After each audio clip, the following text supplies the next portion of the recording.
C'est un réel honneur pour moi, Marie-Flore Amassana, journaliste et modératrice ce soir, d'animer ce panel, cette mini-conférence. Mais ça ne sera pas une conférence, je souhaite plus que ce soit une discussion entre nos différents spécialistes qui sont là, mais également avec vous, parce que vous aurez la possibilité de poser vos questions. Je pense que le temps, on aura assez de temps, monsieur le MC. On a combien de minutes? Je pense que c'est 40 minutes, c'est ça? C'est 40. C'est 45 minutes. C'est 40. En 40 minutes. Je rappelle que cet échange est organisé sous le patronage du préfet du département du Vouri. Il était là tout à l'heure. Ce soir, nous sommes réunis autour d'un thème. C'est un thème grave et crucial. Jeunes, stupéfiants et drogue, tout savoir sur le cure. Je ne sais pas qui a inspiré ce thème, mais il nous parle. Il nous parle à tous. C'est un sujet qui interpelle tout le monde, que vous soyez parents, que vous soyez enfants, que vous soyez, de la communauté éducative, que vous soyez un être humain, simplement, vous êtes interpellé sur ce sujet. Et je tiens également à préciser que nous remercions ce soir l'Institut français de Douala qui nous accueille dans ce cadre. Est-ce qu'on peut faire du bruit pour l'Institut français ? Permettez-moi de présenter nos intervenants, qui sont des intervenants de qualité. Docteur Christian Eyouma, c'est le monsieur qui est assis à côté de moi. Il est psychiatre, spécialiste des questions de santé mentale et d'addiction. Docteur Eyouma, bonsoir. Bonsoir madame, c'est un honneur d'être là, merci. Un honneur de partager un plateau avec vous. Mais également Vanina Laure Mendo, promotrice de l'association United Against Drugs, active depuis le 24 octobre 2022. Je rappelle que l'association accompagne des parents, qu'ils soient victimes ou parfois bourreaux, dans leur rapport aux enfants usagers de drogue. Bonsoir Vanina.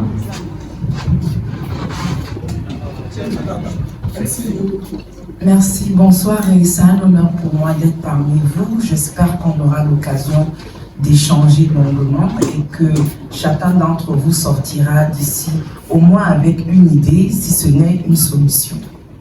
Gilbert Nalou, le président de l'association Hope for the Homeless, également à l'origine de Boko for Change, organisateur de cette soirée. Bonsoir Gilbert. Bonsoir maman. C'est vraiment un honneur de vous avoir parmi nous ce soir. Nous sommes vraiment honorés, maman. Merci Gilbert.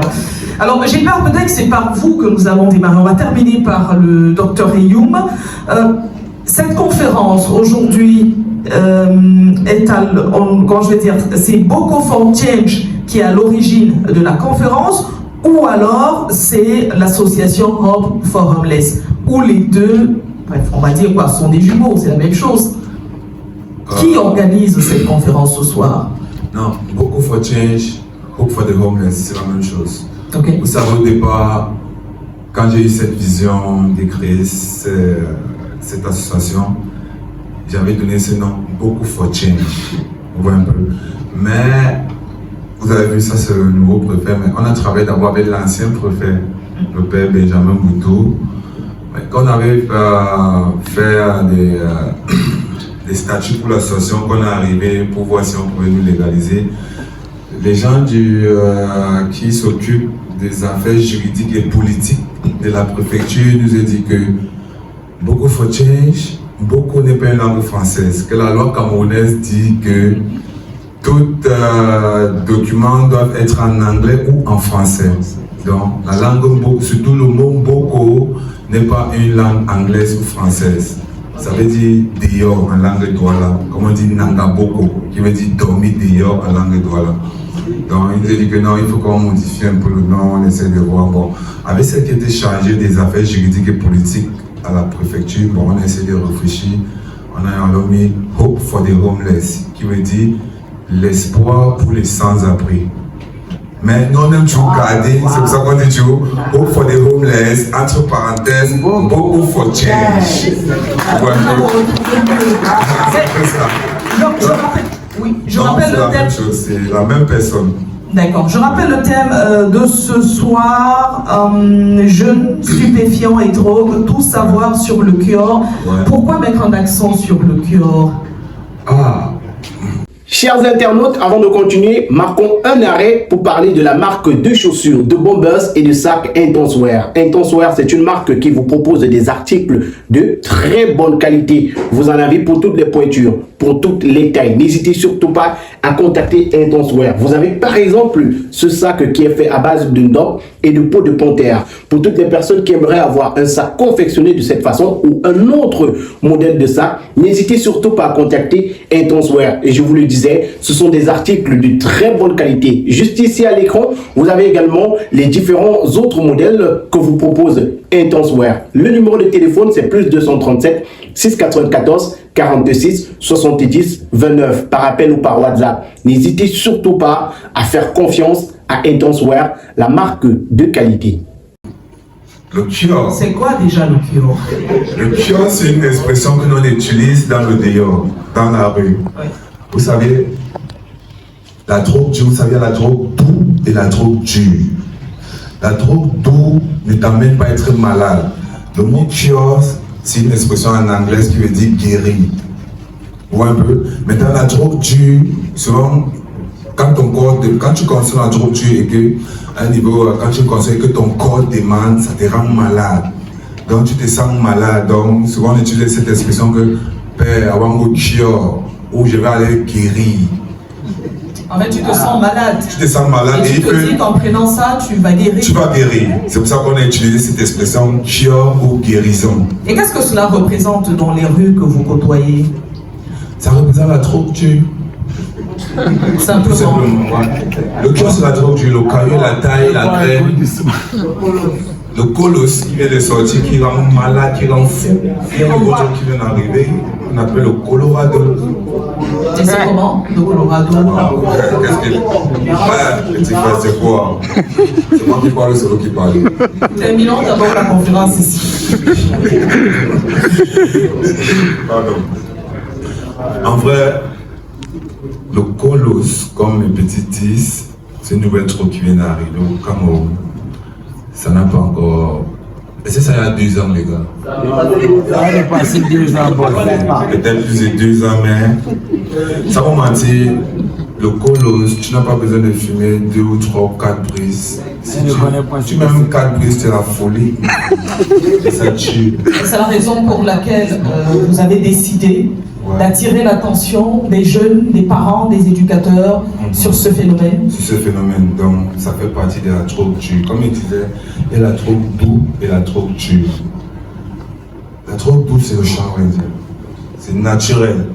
Ouais, un peu.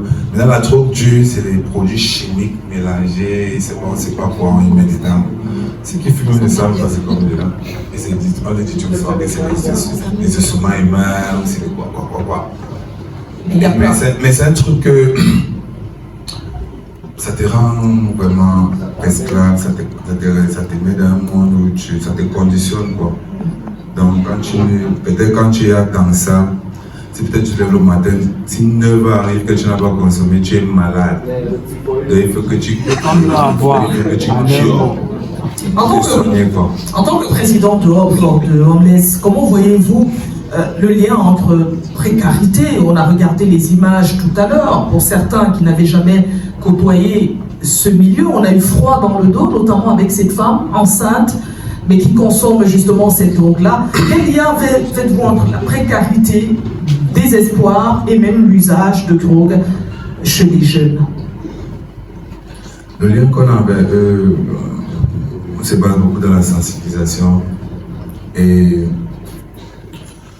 de trouver aussi des gens qui peuvent les soutenir, quoi.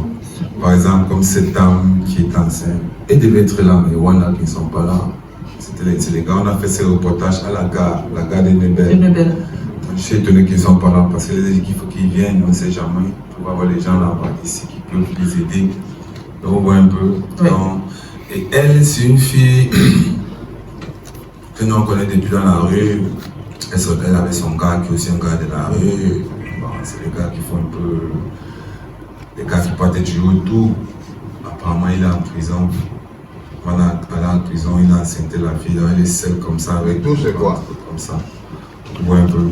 Donc, ce qu'on essaie de faire, c'est de les diriger un peu vers où ils peuvent avoir un peu d'avantage pour pour les aider même dans les vies un peu qui n'est pas vraiment, parce que le tout, il y a trop mater. C'est pas ce que je veux dire. Vous avez compris, comme les filles la disent, ils fument ça, ils sont pas à l'aise, mais ils se sentent souvent obligés parce qu'ils sont dans un environnement où tout ça existe, ça vit toujours. Oui. Donc ils se sentent toujours forcés, ils sont toujours tentés, quoi. Même quand ils décident de laisser pour faire 1, 2, 3 semaines, mais puisqu'ils vivent toujours dans cet environnement, après ils replongent. C'est la raison pour laquelle vous avez décidé de sensibiliser, de prévenir, mais également d'aider ces jeunes-là. On va revenir à vous dans un instant, certainement après le docteur Ayoum, pour vos messages, non seulement aux autorités, mais également à toutes les personnes qui sont présentes ici ce soir. Vanina alors, Mendo, vous avez toute une association, vous encadrez, vous accompagnez, que ce soit les enfants, que ce soit même les parents également. Vous travaillez depuis octobre 2022 avec des parents confrontés à l'usage de drogue chez leurs enfants. Quelle est la réalité que vous voyez? Partagez avec nous ce que vous voyez généralement ou que vous entendez sur le terrain. Ok, bonsoir à tous. Déjà, il faudrait que je fasse un petit résumé. Le pourquoi United Against Drugs a été créé. Mon fils aîné, qui aujourd'hui a 28 ans, s'est retrouvé dans la spirale de la drogue. Et comme tout parent, face à l'inconnu, tu ne sais pas quelles sont les armes que tu dois employer pour sortir ton fils de la drogue. Ma famille et moi, on est passés par toutes les étapes. J'appelle ça généralement la traversée du désert. Parce que on se disait au début, c'est un petit truc, ça va passer. Mais plus il prenait de l'âge, plus son identité, sa personnalité se renfermait, plus il insistait dans ce processus. Alors dans ce processus, donc, il a dû passer par un centre de désintox. Déjà, je ne savais pas qu'il y en avait dans la ville de Douala. Et c'est au cours d'une conversation qu'on m'a orienté vers ce centre de désintox. Je suis allée lui rendre visite un jour et pour ma première fois, j'ai vu les larmes d'un homme. Je n'avais jamais vu un homme pleurer. C'est-à-dire, tu sentais à quel point le papa était pétri de douleur. C'est-à-dire, la détresse était à son maximum. Et c'est ce jour que j'ai dit à ma mère, qui était présente pour cette visite au centre de désintox, que je vais faire quelque chose pour nous, les parents. Parce que j'ai estimé que dans notre environnement, l'État déjà prend en main ou en charge les usagers de drogue. Mais nous, les parents qui vivons avec eux au quotidien, qui nous encadre? Parce que généralement, quand un enfant est malade, le parent est 2 fois plus malade que l'enfant. Donc, d'où est venue l'idée de mettre sur pied United Against Drugs. Pour en revenir à ta question, Marie-Laure, je me rends compte qu'aujourd'hui, plus de 20% des jeunes consomment de la drogue. Donc j'ai l'impression que c'est peut-être un foyer sur 3 ou un foyer sur 4 qui se retrouve aujourd'hui en contact avec les stupéfiants. La première réaction que les parents ont généralement, c'est qu'ils pratiquent le déni. Beaucoup de parents n'acceptent pas que oui, mon enfant est en train de consommer des stupéfiants. Ensuite, il y a la colère, il y a la honte, il y a le regard d'autrui. Tout ça a un impact sur les parents, ce qui fait en sorte que, au lieu de chercher des solutions pour sortir l'usager de drogue de cette mauvaise spirale, ils l'enfoncent un peu plus. Moi, ce qui a fait ma force, c'est parce que j'en ai parlé autour de moi. Je n'ai pas eu honte de faire mon coming out. J'ai dit, ok, c'est l'inconnu. Je ne sais pas comment je dois évoluer. En parlant autour de moi, je vais forcément trouver des réponses, des ressources. Ce qui a encore en plus fait ma force, c'est parce que moi-même j'ai fait mon introspection.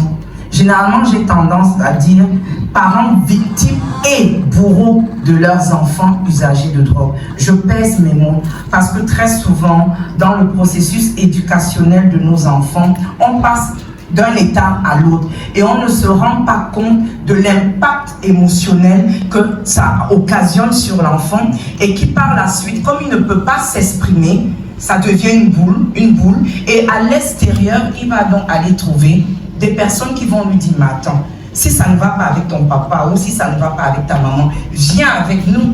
Avant de continuer, chers internautes, marquons un petit arrêt pour parler de ce médicament PowerHealth. C'est un médicament fait à base de plantes naturelles pour éradiquer toutes les maladies de votre corps. Si vous souffrez de mal de rein, mal de dos, nerfs sciatiques, mal de genoux, faiblesse sexuelle, paludisme, typhoïde, problèmes de constipation, vous souffrez d'obésité, vous souhaitez perdre le poids et d'autres maladies encore qui vous dérangent, voici la solution. Contactez dès à présent le numéro de téléphone qui est présent au bas du petit écran et retrouvez la guérison grâce à ce médicament miracle. PowerHealth, c'est le nom du médicament. PowerHealth est venu éradiquer toutes les maladies de votre corps. PowerHealth est venu vous redonner la santé que vous méritez. Le numéro de téléphone, il est présent au bas du petit écran. Contactez et retrouvez la guérison. Alors, il faudrait que les parents prennent conscience du fait que ce qu'on dit, ce qu'on fait vis-à-vis de nos enfants a des répercussions à court, à moyen et à long terme. Et les répercussions là sont sur le plan psychique, sur le plan moral, sur le plan émotionnel. Ce qui fait qu'au lieu de faire des enfants qui ont confiance en eux, qui ont une grande estime de leur personne, on en fait des personnes vulnérables, fragiles, sensibles. Et ce qu'on devait leur inculquer, les bases que nous devions leur inculquer à la maison, ben, ils vont aller les chercher à l'extérieur et pas de la plus belle des façons. Vous parlez de ce double rôle, parents victimes, mais aussi parfois parents bourreaux. Comment accompagnez-vous ces familles aujourd'hui? On peut bien imaginer qu'il y a beaucoup de parents qui viennent vers vous. Comment vous les accompagnez? Et en plus, est-ce que vous avez des résultats concrets, des résultats satisfaisants, des témoignages? Pourquoi pas? Merci pour la question. L'encadrement, l'accompagnement, déjà, il faudrait d'abord que le parent ait le courage d'entrer en contact avec moi. Parce que généralement, c'est une tierce personne qui m'appelle pour me dire que j'ai ma tante, j'ai mon oncle, j'ai mon cousin qui est dans cette situation. Voilà le numéro de téléphone. Déjà, ça montre que c'est comment dire, la personne n'a pas accepté. Oui, elle n'a pas accepté. Généralement, je prends sur moi de rappeler. J'appelle et je dis, j'ai eu votre contact par X ou par Y. Il paraît que dans vos murs, vous avez un usager de drogue et vous ne savez pas comment l'encadrer, comment l'accompagner. Généralement, les parents, quand ils daignent me répondre, quand ils daignent s'ouvrir à moi, c'est un flot de larmes, c'est un flot de questions, c'est beaucoup de colère. On en veut à l'enfant, on en veut à la terre entière. Mais moi, ce que je leur fais comprendre, c'est quoi? L'enfant est déjà dans cette situation de vulnérabilité. Il est fragile, il est sensible et il attend de nous, parents, que nous soyons un roc, que nous soyons protecteurs, que nous soyons celui qui va l'encadrer. Mais si déjà nous-mêmes, nous sommes faibles, comment est-ce qu'on va pouvoir accompagner cet enfant? Donc déjà, il faut accepter. Généralement, il faut accepter. Il pleut sur tous les toits. C'est pas comme si il y a une école où on nous apprend à être parents. On apprend tous les jours, nous-mêmes en tant que parents, on s'éduque tous les jours. Donc rien de plus normal qu'un enfant puisse se tromper de route, mais à nous parents de savoir comment le ramener à la raison. Ensuite, je leur demande d'être un peu plus expressif, plus démonstratif sur le plan affectueux, sur le plan amical, sur le plan sentimental. Parce qu'il y a beaucoup de parents qui ne prennent pas leurs enfants dans leurs bras. Il y a beaucoup de parents qui ne disent pas à leurs enfants « Je t'aime mon fils, je t'aime ma fille ». Rien que ça apaise tellement l'enfant. Je parle de mon propre exemple.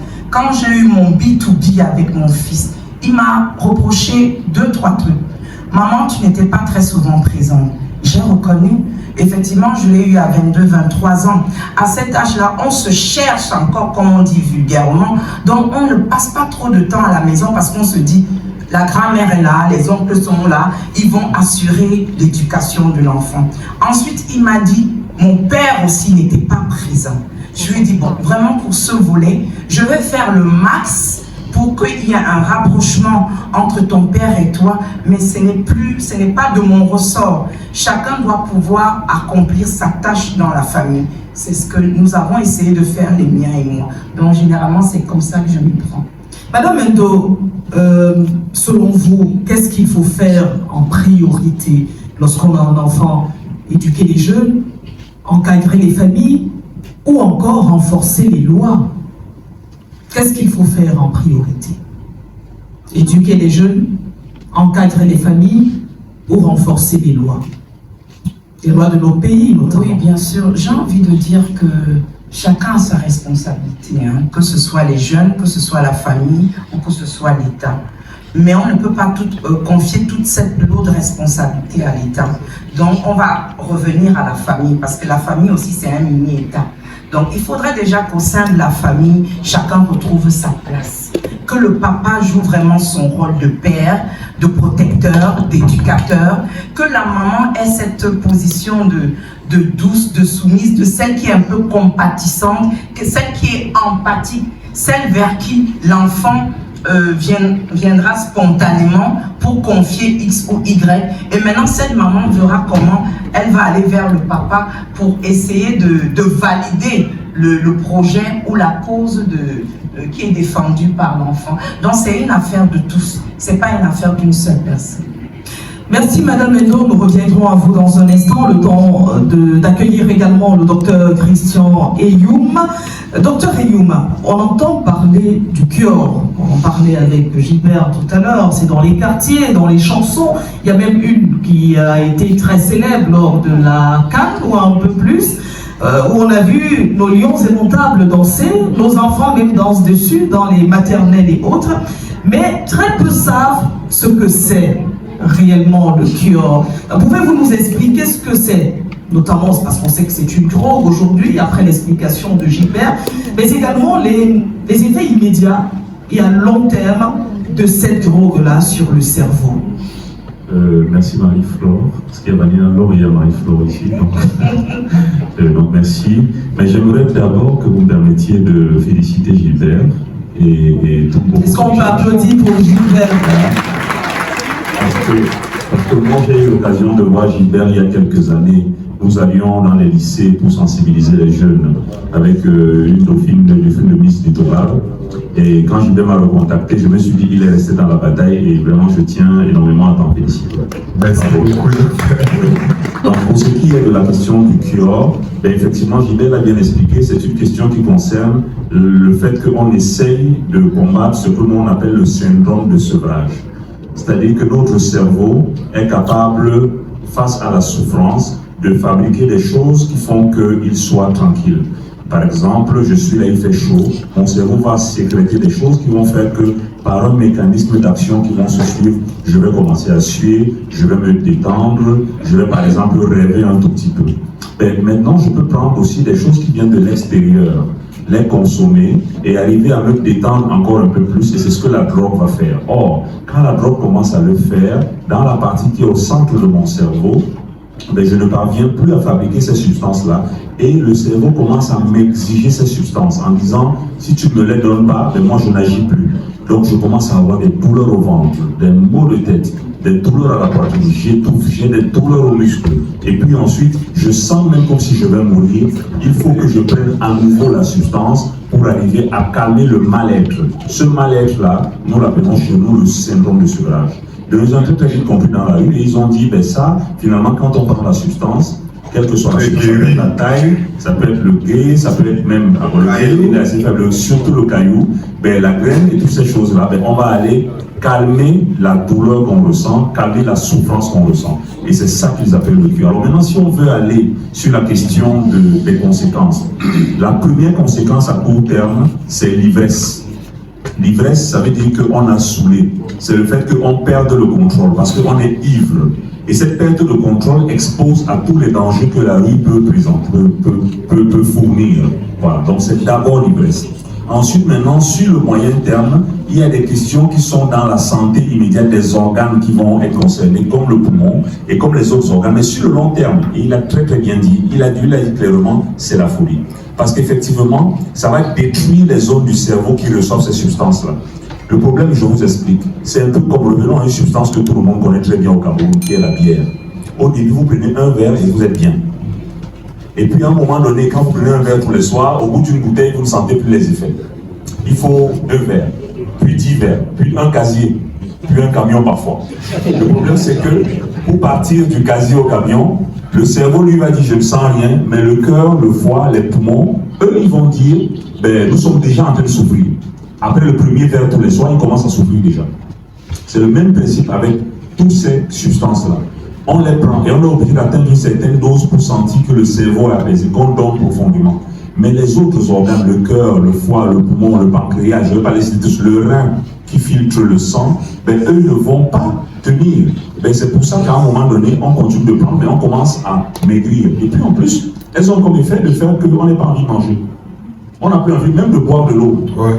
Pourtant, le corps humain a besoin d'au minimum 1,5 litre à 2 litres chaque jour, au-delà de ce que nous mangeons. Nous devons boire continuellement, surtout dans les pays tropicaux comme le nôtre où il fait très chaud.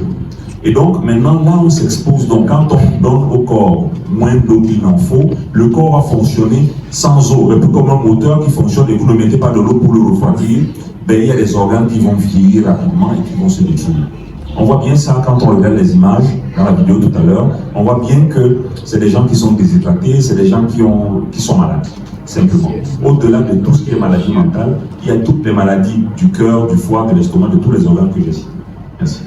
La question d'un de mes collègues, parce qu'ils sont passés hier sur Balafon Télévision, Gilbert et ses amis, et il y a un collègue qui m'a dit de poser cette question à Dr Eyoum ce soir. Donc je vais vous la poser. Pourquoi le Kior séduit-il autant les jeunes? Est-ce une question de vulnérabilité psychologique, sociale ou même économique?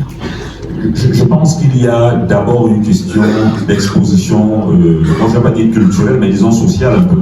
Parce qu'on est exposé au fait qu'on entend tout le temps que ça fait du bien. On entend que ça fait du bien. Il y a la musique qui s'en est emparée maintenant, parce qu'on a un peu, autour de certains rythmes musicaux, épousé un peu toutes les philosophies qu'on a vues dans la rue, le street en fait aux États-Unis, où justement le rappeur, c'est celui qui se revendique de ci ou ça. Malheureusement, je tiens à faire un commentaire. Vous pouvez aller sur certains comptes TikTok. Vous verrez qu'il y a certains de nos rappeurs qui sont allés en consultation, qui ont même été hospitalisés pour consommation. Vous allez bien voir ça. Je ne vais pas citer tous ceux qui sont du côté d'un quartier comme Ifoulan à Yaoundé. Vous voyez bien de qui je peux parler.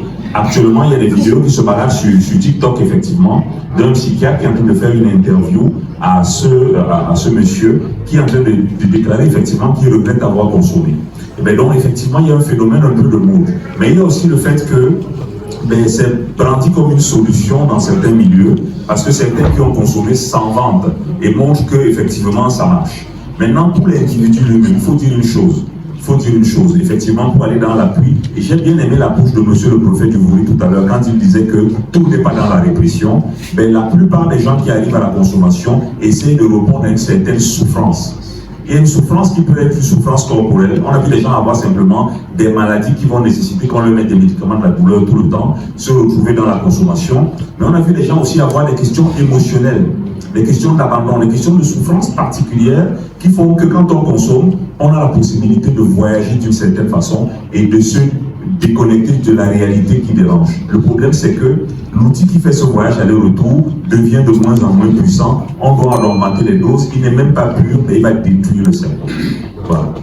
Vous avez évoqué tout à l'heure les conséquences de la consommation du Kior. On va s'attarder un tout petit peu sur les conséquences psychiatriques. Vous êtes psychiatre, docteur Eyoum. Est-ce qu'on peut guérir? Elle m'a trahi. Je ne voulais pas dire que je suis psychiatre. Elle m'a trahi. Voilà. Non, mais merci. En français facile, généralement au quartier on dit que c'est celui qui soigne les fous. Mais non, vous nous avez toujours dit que ce n'est pas le cas. Vous vous occupez de la santé mentale. Je savais qu'elle m'en voulait. Voilà. Non, mais merci, et c'est la vérité. Alors, je veux dire, permettez-moi de donner quelques chiffres. Dans le service que je dirige depuis l'an 2014, ça fait 11 ans, le service de santé mentale, le service de psychiatrie de l'hôpital à Kétini, nous recevons entre 4 000 et 6 000 personnes chaque année. 4 000 à 6 000 personnes. Nous n'avons que la petite ville de Douala, mais regardez ce que ça va donner. Derrière ça, la consommation de substances est la première cause d'hospitalisation dans mon service maintenant. Elle a doublé les psychoses, qui sont une autre maladie. Et quand vous prenez les patients même qui font la maladie qu'on appelle d'environnement la folie, donc la schizophrénie, tous ces gens qui se déshabillent dans la rue, quand vous allez voir, vous verrez qu'au minimum 7 personnes sur 10 dans cet échantillon ont déjà consommé au moins une fois. Donc, ces substances vont aller détruire certaines zones du cerveau. Le cerveau est votre meilleur investissement parce que c'est le cerveau qui fait que vous êtes capable d'analyser l'environnement, de réfléchir, de mettre des stratégies, d'avancer. Les amis, avant de continuer, marquons un petit arrêt pour parler de la gamme de produits de beauté MAC Beauty. MAC Beauty, c'est une gamme de produits pour l'entretien et la beauté de votre peau. MAC Beauty, ce sont des produits 100% naturels pour l'entretien de votre peau. Contactez dès maintenant MAC Beauty au plus 237 6 99 43 39 85 et procurez-vous vos produits. Chez MAC Beauty, vous avez également la possibilité que l'on compose vos produits en fonction de ce que vous recherchez. Si vous voulez une peau plus claire, si vous voulez une peau plus soyeuse, si vous voulez une peau agréable au toucher, MAC Beauty vous compose le produit idéal. Vous avez les produits chez MAC Beauty pour les peaux noires, pour les peaux claires, pour les peaux brunes. MAC Beauty, c'est la référence en termes de produits de beauté. MAC Beauty, c'est une gamme complète. Crème de toilette, lait de toilette et savon pour la beauté de votre peau. MAC Beauty, ce sont des produits qui hydratent, adoucissent et protègent votre peau. N'hésitez surtout pas à contacter MAC Beauty pour vous procurer vos produits dès maintenant. Donc le problème, c'est qu'à un moment donné, il y a des destructions qui sont récupérables parce qu'on est encore au début de sa consommation. Il y a des destructions qu'on peut maîtriser et il y en a pour lesquelles on a du mal après parce que même si on arrête la consommation, ben, il y a 30% du cerveau qui est détruit, c'est extrêmement compliqué. Donc l'idée, c'est de partir le plus tôt, dès que possible, se faire aider pour essayer d'arrêter. Sinon, effectivement, la consommation de drogue est un gros facteur de risque qui peut conduire vers les maladies mentales. Et il faudrait faire attention, c'est la raison pour laquelle Boko for Change a donc organisé ce moment, parce qu'il n'y a pas que cette conférence. On a d'abord visionné, pour ceux qui arrivent à l'instant, on a visionné 2 bons films qui revenaient un tout petit peu sur cet environnement-là, mais juste après cette conférence, il y aura un concert, Dr Rio, vous allez vous rendre compte que nos jeunes savent également prester sur scène. Donc on va les suivre dans un instant. Nous avons déjà passé 30 minutes ensemble, 15 autres minutes, c'est ça? J'ai bien compté. 10. Ouais. 10. Il reste 10. Il reste 10 minutes. Il reste 10 minutes.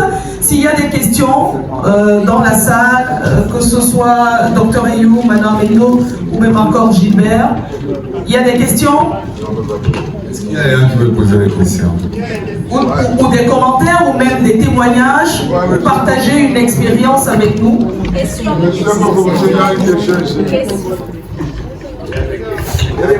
On a quelques questions fortes de Asana. Allez, assisez, non. Qu'est-ce que vous dites?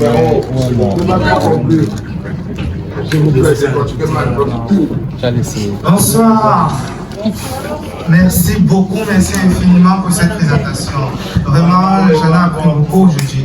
Je me nomme David Nyambio, je suis épidémiologiste. Et en santé publique, la santé mentale est une préoccupation qui, on le dit, devrait être d'abord d'ordre d'État, parce que ce sont les systèmes d'État qui mettent en place les dispositions et les technologies pour pouvoir résoudre le problème. Et un des problèmes que nous avons à l'ordre international, à l'heure qu'il est, même en France, ils ont ce problème-là, c'est que, heureusement que le docteur Yomé, on s'est prescrit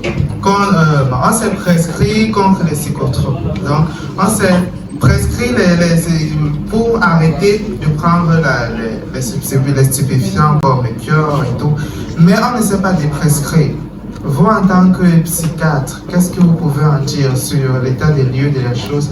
Comment quitter des stupéfiants, arriver aux médicaments pour soigner l'addiction et quitter maintenant des médicaments pour la vie normale? Comment quitter des médicaments pour la vie normale? Oui, mais écoutez, c'est une très bonne question. Je voulais juste vous dire que les médicaments qu'on donne pour sevrer ne sont pas forcément des psychotropes. Souvent, on donne simplement des médicaments de la douleur. Parce que celui qui ne consomme pas, il y a des experts ici, ou celui qui est en sevrage peut avoir mal aux muscles simplement. Il peut avoir mal au ventre. Donc il y a des médicaments antispasmodiques, les mêmes qu'on donne à des femmes qui ont mal au ventre pendant leur menstru, par exemple. Et on peut aussi donner des médicaments pour aider à, comment dire ça, à ne pas avoir les maux de tête, par exemple. C'est des médicaments de la douleur, ça n'a absolument rien à voir avec les psychotropes. Maintenant, on peut rajouter des psychotropes quand il y a une composante qui est psychiatrique dans la question. Mais vous avez raison de dire une chose, l'humain est triple. Il est biologique, donc on a besoin du médicament. Il est psychologique aussi, et Madame Mindo l'a assez dit, il est souffrance, il est ressenti, il est vécu. Donc on doit travailler à voir qu'est-ce qui fait que ce jeune qui grandit dans le même quartier que les autres, lui, a un penchant pour la question de la drogue. Pourquoi il y retourne alors qu'il sait bien? Parfois même, c'est pas que des gens de la rue. Parfois même, c'est un grand intellectuel qui sait ce que la drogue fait, mais qui va consommer. Donc, qu'est-ce qui dans sa psychologie le prédispose à y aller? Qu'est-ce qu'il essaye de calmer? Qu'est-ce qu'il essaye de maîtriser? C'est pas le médicament qu'il fait.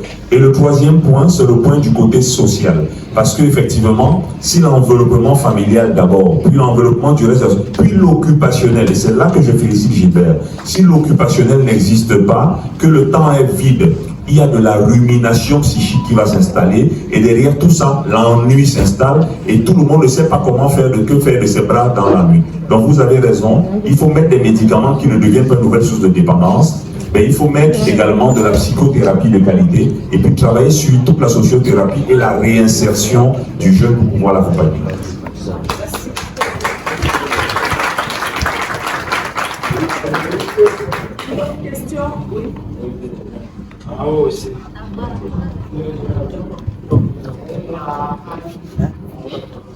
Merci de m'avoir passé la parole. Moi, c'est Kwekam Franck, je suis médecin ORL. Donc, ma question va dans la suite de la question qui a été posée par l'épidémiologiste. C'est de savoir à quel moment est-ce que vous déclarez, docteur Eyoun, que le patient est guéri ou est-ce que c'est un suivi qui ne s'arrête jamais? On est tous à risque. Et de ce moment-là, on n'est pas tous forcément guéris même avant le temps. C'est-à-dire que, qu'est-ce que je fais une blague, hein, je tourne un peu ça pour dire que il n'y a pas de guérison véritable. Et c'est l'avantage qu'on a en santé mentale. Nous, on a la chance qu'on n'est pas obligé de guérir les gens. Ce qu'on fait, c'est qu'on les remet debout. Et on leur donne le pouvoir de décider. Donc, et ce moment-là, c'est le moment où on a eu assez de recul pour que le sevrage soit assez long. C'est-à-dire qu'il a arrêté de consommer depuis longtemps. Mais la deuxième chose, c'est qu'il a été relativement libéré. Il a été à la maison, il a fait le tour. Et on a senti qu'il s'est approprié la problématique. Je vous informe déjà, et Mme Mindo l'a bien dit, que la plupart des gens ne sont pas demandeurs. C'est souvent les familles qui les amènent. C'est souvent ce qu'on appelle chez nous un soin sans consentement. Et donc l'idée est d'arriver à déjà faire qu'il s'approprie le problème, que le niveau de motivation soit bon, que derrière le sevrage ne soit plus un problème pour lui, et que plus tard on le voit relancer dans la conquête de la vie. Donc il n'y a pas totalement le mot guéri, il y a juste le mot stabilisé. Et on commence à le lâcher quand on a vu qu'on a assez de recul pour qu'on ne gêne plus. Et puis une bonne majorité de jeunes repartent véritablement. Mais il n'y a pas le mot guéri véritablement en santé mentale. C'est un peu comme chez les diabétos. J'imagine qu'ils stabilisent et puis ils laissent faire pour la suite. Merci.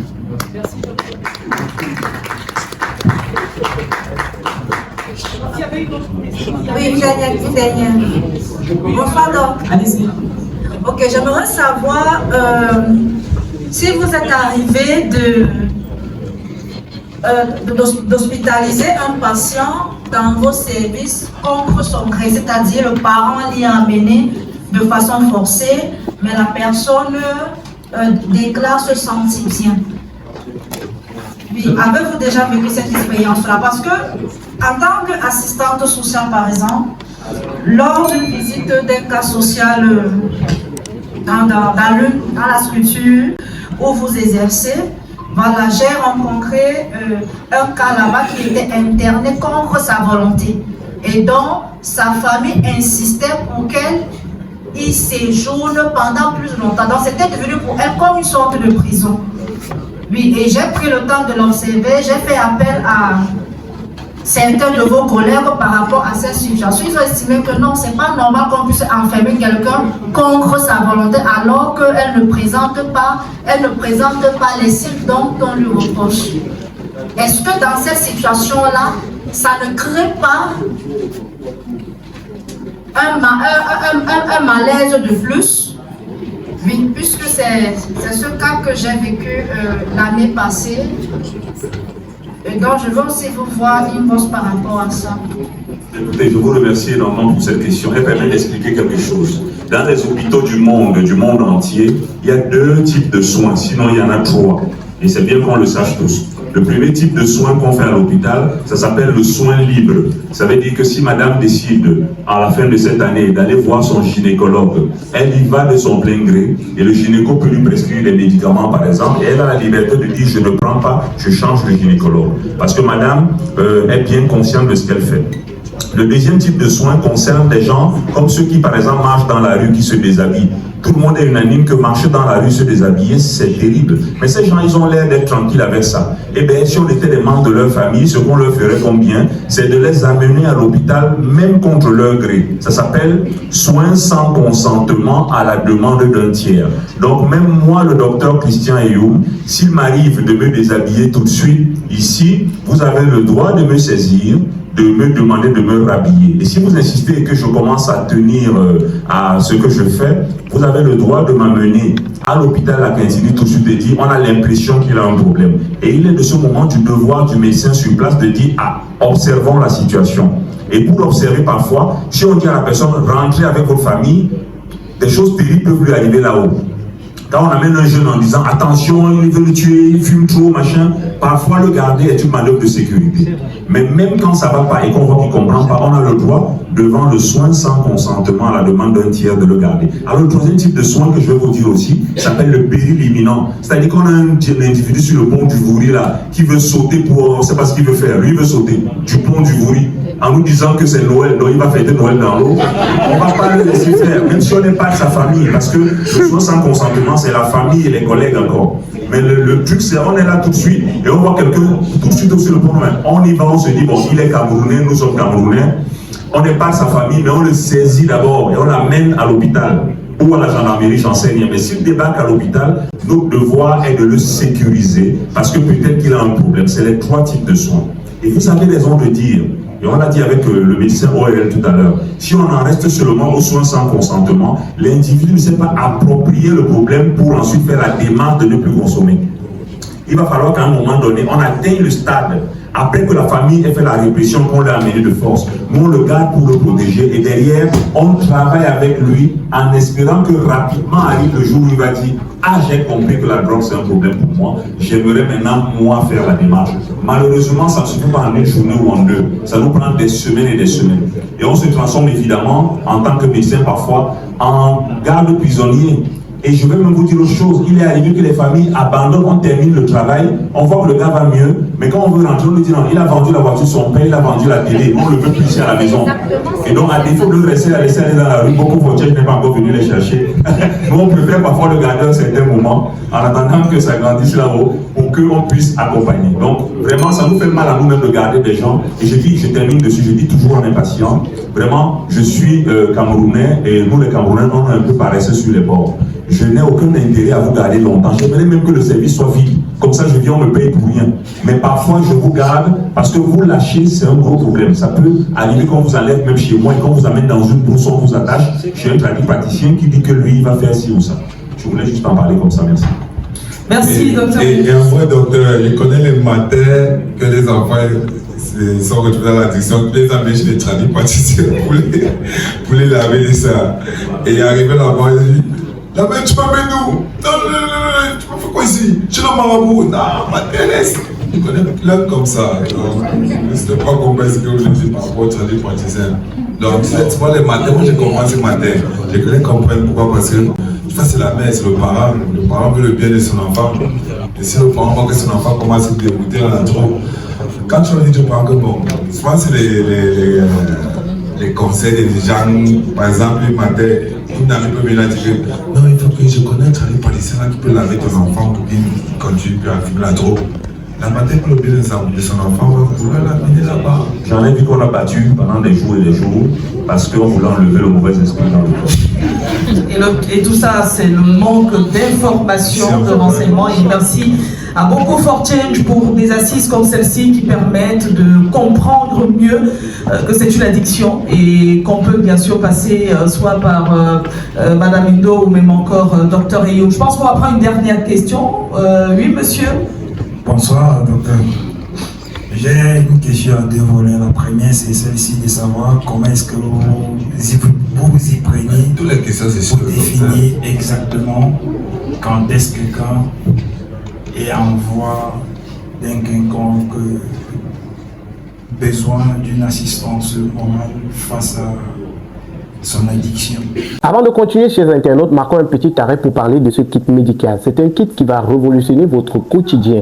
À travers ce kit médical, vous avez la possibilité de prendre vos différents paramètres de chez vous, dans votre chambre, dans votre salon, sans vous déplacer. Le kit est constitué d'une balance pour permettre de prendre votre poids. Vous avez un glucomètre qui permet de prendre votre taux de glycémie et un tensiomètre qui vous permet de prendre votre tension à la maison. Procurez-vous ce kit à 16 000 francs CFA seulement et ayez vos différents paramètres au bout du doigt. Le numéro de téléphone pour vous arracher ce kit médical est présent au bas du petit écran. Contactez dès maintenant. Premièrement, sur le volet qui est la matière première de tous les toxicos, qui est le chanvre indien.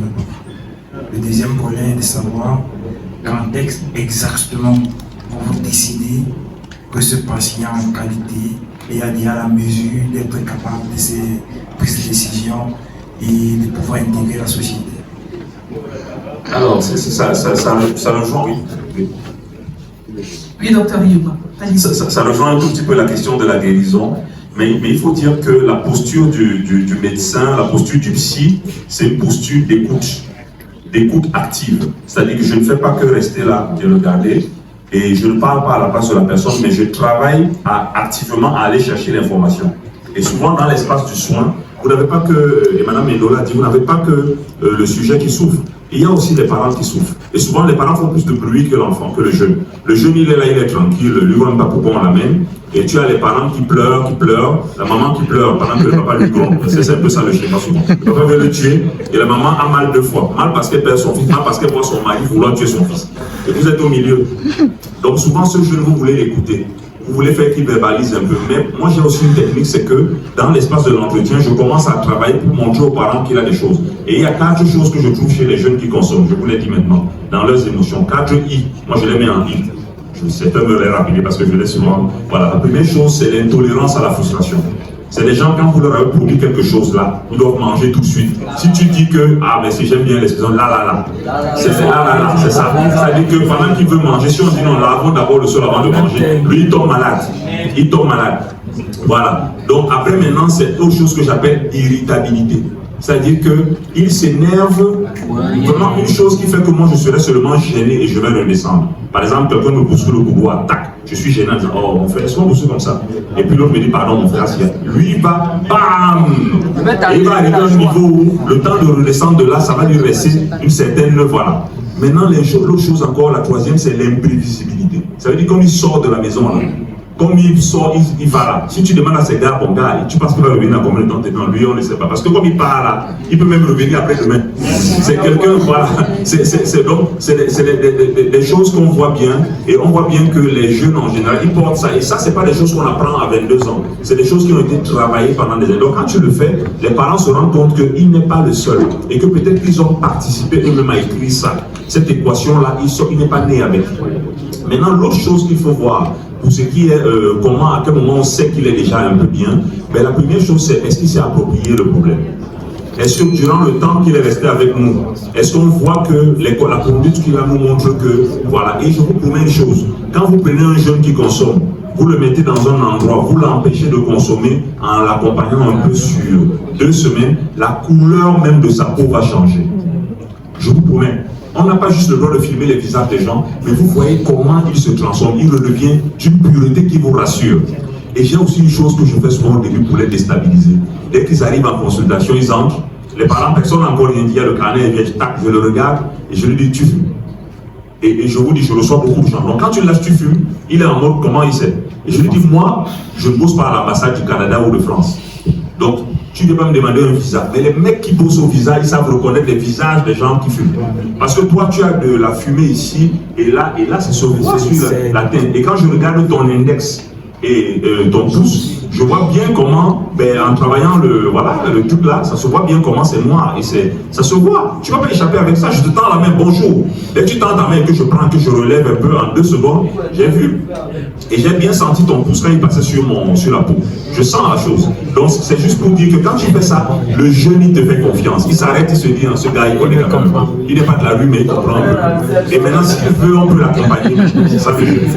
Voilà. Un petit petit livre, on va comprendre ce qu'on a. C'est vrai qu'il y a...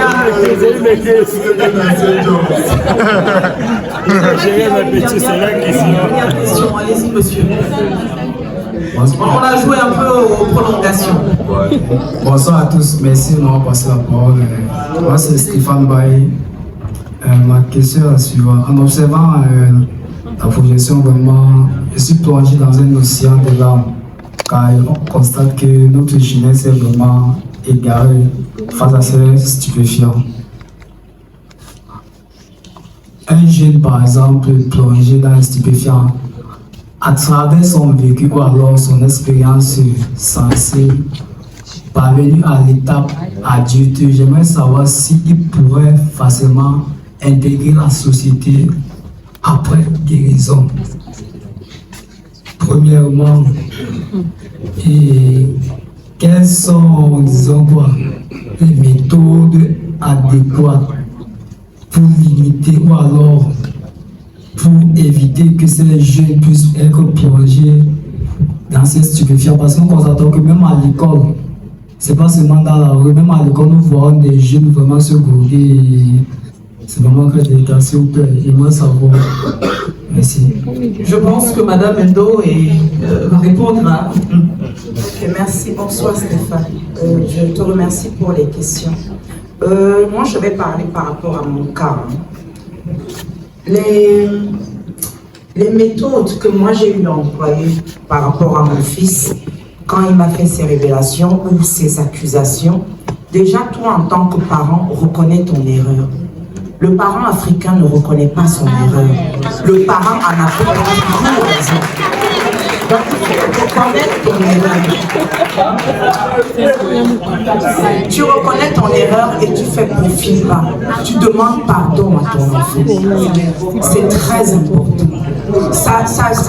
Il se sent unique, il se sent important, il se sent valorisé et tu l'as mis en confiance. Ça lui permet donc après de te parler. Ensuite, il faut apprendre à avoir des gestes affectifs envers ton enfant. C'est très important. Mais parce que généralement les parents africains ils disent mais tu sais tout l'amour que j'ai pour toi. On le sait, certes, mais on veut que tu le manifestes.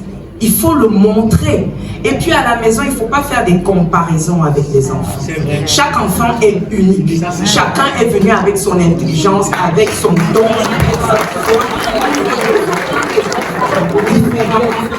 Nous, on est de la France. Donc quand on nous parlait, c'est tout le monde et on donnait les ultimatums. Tu ne dois pas, tu ne dois pas. La génération 2.0, là, la génération Android, il faut les traiter au cas par cas. Moi, les âges chez moi varient de 9 ans à 28 ans. Quand je veux causer avec celui de 9 ans, on va en aparté. C'est-à-dire, il a l'impression, il se rend compte qu'il a toute ton attention. Pareil quand tu voudras causer avec celui de 14 ans, avec celui de 18 ans, ou avec celui de 20 ans ou de 28 ans. Donc il faut avoir des moments de qualité avec les enfants. Arrêtons de dire que non, on est trop occupé. On est occupé à faire quoi? Puisque l'argent qu'on va chercher, c'est pour eux. Mais on ne passe pas du temps avec eux.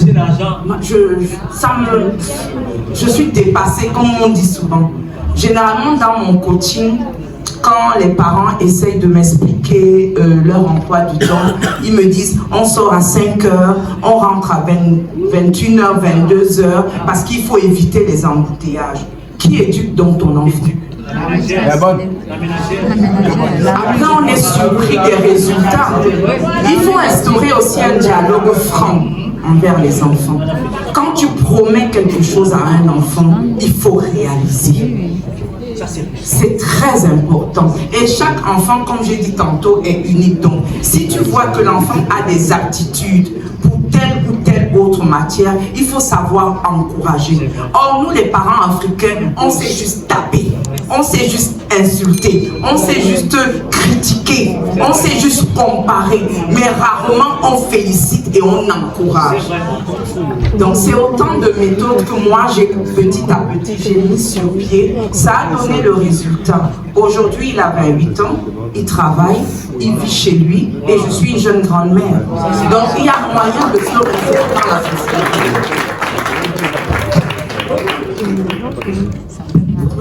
Merci infiniment à tous. Merci à vous, chers invités. Madame, the last question.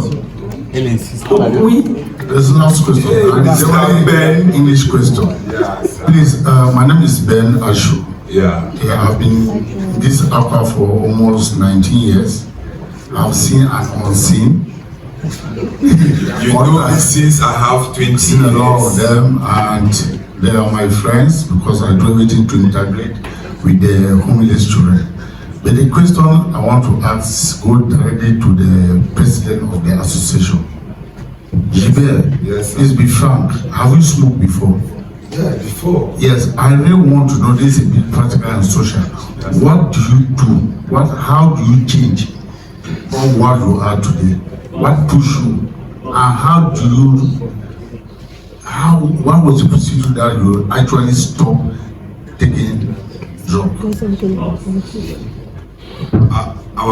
To answer your question, sir, I'll first start to tell you how I started smoking. Hard drug, not by others. How can I say it? I drug too, and smooth drug. So I started street in 2002 in Yaoundé. I was born and went to school in Yaoundé. After 2 years of street there in Yaoundé, I came to Douala. It's the street that brought me here in Douala. So I knew what we call banga. Yeah, I started my PLP. It was in 2004 that one of my fellow ones in the street, I made them smoking. They asked me that, you smoke gay? I said, what is gay? I didn't know nothing about banga or gay or, you see. So I asked them, what is gay? They say, take it and test. They gave me, that's how I test. That was in 2004, sir. So that was a smooth drug. So hard drug, to talk about hard drug, it was in 2010. You know, while living in the street, we always found ourselves, you can go in prison even without even doing nothing. So my first time to go in prison was in 2006. We were victim of a raft there at Stand-Up PLP. I made 2 months, 2006. So in 2009 again, we were also victim of a raft that we made 4 months in prison. After that 4 months, when I came out, I just decided to be a bad boy. I started robbing, doing bad things, and when I had that money, that's how I fell in hard drug too. Because I started working with guys that used to smoke hard drug, and they were doing bad things to get the money to go and smoke hard drug. That's how I started working with them, started doing bad things. That was in 2010. That's when I knew it. But from 2014, you know, hard drug, when you are in at a point, you see that your life has, how can I say, a bit balance, you see? So you see as you are in something that is destroying you, that is making you not thinking of your future. And, you know, after my first prison, I started doing sport in the streets. I started doing boxing. So I had an ambition to be a great boxer, you understand? So after the second prison, when I fell in drugs, I nearly turned from my dream to become a great boxer, and people that knew me when I was a spotter in the streets started talking to me. Why have you changed like this? We didn't know you like this. Now you are working with some bad companies and we didn't know you like this in the street. So meanwhile they were talking to me like that, you know, it always sound as me too, I was finding myself, I was seeing that what I'm in was not good and it was destroying me, understand, sir?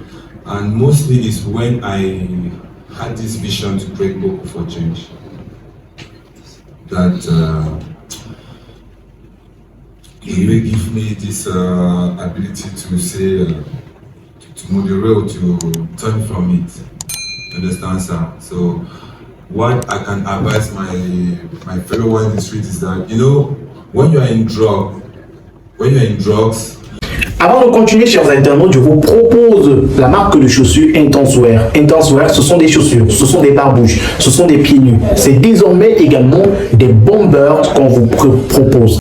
Intense Wear vous propose des articles originaux pour vos sorties, pour aller à l'école. C'est la rentrée scolaire et c'est le moment idéal pour vous acheter ces articles Intense Wear. N'hésitez surtout pas à contacter le numéro de téléphone qui est disponible juste au bas de l'écran pour vous arracher ces articles avec 20% de réduction pour cette rentrée scolaire. Intense Wear, c'est différents modèles. Vous avez une panoplie de modèles qui vous sont proposés. Juste ici à l'écran, vous avez les différents modèles de chaussures, barbouches, pieds nus, bombers, sacs à main qui vous sont proposés par Intense Wear. Vous avez ce modèle par exemple que j'ai entre les mains qui est fait à base de tissu ghanéen de très bonne qualité. Vous avez cet autre modèle qui est fait à base de jean noir qui est de très bonne qualité. Vous avez d'autres modèles qui vous sont proposés ici. N'hésitez surtout pas de contacter le numéro de téléphone plus 237 694 46 70 29 et procurez-vous vos paires d'Intense Wear. If you don't have an ambition in your life, that means your ambition for the life will be only to be smoking raw. But if you, in your head, you have this ambition that I want to be this person, I want to do this in my life, I want to be this kind of person in my life, even you are in drug, you won't lose yourself in drug. You won't smoke drug like that one in the street that don't have an ambition to be something. You understand, ça? You know? That's cool. Il sait, ça, monsieur, bon, ça c'est mon grand, hein, Mr. Ben. En 2012, après la drogue, tout, j'ai appris la voiture, il faut qu'il fasse le témoignage. Je me suis retrouvé au désert, mon argent était fini. Je l'ai appelé, il avait ses bureaux ici à l'immeuble La Finale, il a appelé mon grand. Quand ton petit, il a appelé à lui, mon acquéreur. Il dit, comme vous chez ma soeur, il a fait ça. D'ailleurs, il m'a envoyé 50 000 que non, à Becton, back for country, que nous croise des ânes. Et ça a permis de rentrer au Cameroun. C'est mon bon grand. Toi, il t'a évité le désert. Voilà. Merci infiniment. Ce qu'on retient également, c'est que lorsqu'on a des objectifs clairs, on met toute son énergie là-dedans. Mais si on n'a pas d'objectif clair, eh bien, cette énergie-là sera reversée sur le cure.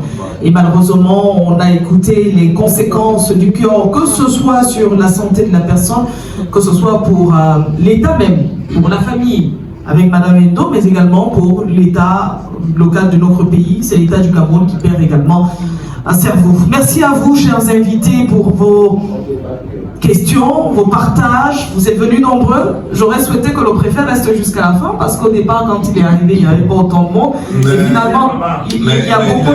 Il a dit pendant la semaine ou pendant le 20 mai, on va encore organiser un truc comme ça. Exactement. Il y aura d'autres activités qui seront organisées en rapport avec la fête du 20 mai. C'est dans quelques jours, je dirais comme ça, dans quelques semaines. Merci à vous. On rappelle que la lutte contre l'agro commence par la parole, comme ce qu'on a eu ce soir, l'écoute également, parce que vous pouvez vous rapprocher soit de Madame Endo ou même encore de Dr Eyoum, mais également de l'éducation. On a fait de l'éducation ce soir. Ensemble, continuons donc d'en parler, de sensibiliser, mais surtout d'agir. Agir si vous avez déjà commencé à consommer. Il faut agir, il faut tout faire pour arrêter. Et vous avez des personnes comme celles que vous avez devant vous aujourd'hui qui peuvent vous aider, vous accompagner à sortir justement de cette addiction. Merci infiniment, Dr Eyoum. Merci Madame Endo. Merci Gilbert. C'est moi qui merci pour organiser une conférence qui est modérée par la tête du micro. Mais par contre, j'ai vu deux monsieur, ils sont jumeaux. Ils sont jumeaux.